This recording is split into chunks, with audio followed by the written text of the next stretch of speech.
আসসালামু আলাইকুম। আমরা অনেক সময় বিয়ার দাওয়াত পাই, অনেকে বিয়ার দাওয়াত দেয় আত্মীয় স্বজন বলে, ঠিক আছে। যে এখনকার মানুষ বিয়ার দাওয়াত খাইতে সময় মনে করেন যে খামে কইরা 5,000 10,000 টাকা গিফট করে, তাই না?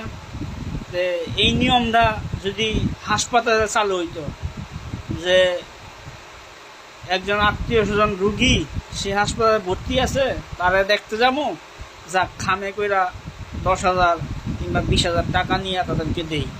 তা না কইরা তারা কি করে, 1 কেজি আপেল 1 কেজি কমলা নিয়ে যায় কোনো রকম দেখা চলে আসে।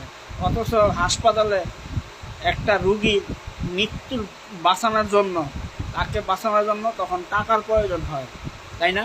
টাকার প্রয়োজন হয়। তে টাকা দেওয়ার চেষ্টা করবেন সবসময়। বিয়াতে কম দিবেন, হাসপাতালে হাসপাতালে রুগী দেখতে গেলে টাকার অঙ্কটা কি একটু বাড়িয়ে দিবেন, যদি যতটুকু সমর্থক মানে থাকে, আপনার আয়ত্তের ভিতরে থাকে। তো বেশি করে টাকা দেওয়ানোর চেষ্টা করবেন হাসপাতালে কি রুগীর আত্মীয় স্বজনদের, তখন কি তারা একটু খরচ করতে পারবে রুগীর জন্য, ঠিক আছে।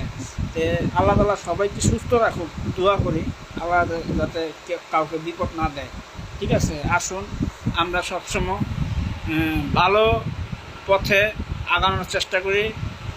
অনেক কথা বললাম, সবাই ভালো থাকবেন, সুস্থ থাকবেন। আজকের মতো বিদায় নিচ্ছি। আমি মোহাম্মদ রুবেল ইসলাম। আল্লাহ হাফেজ।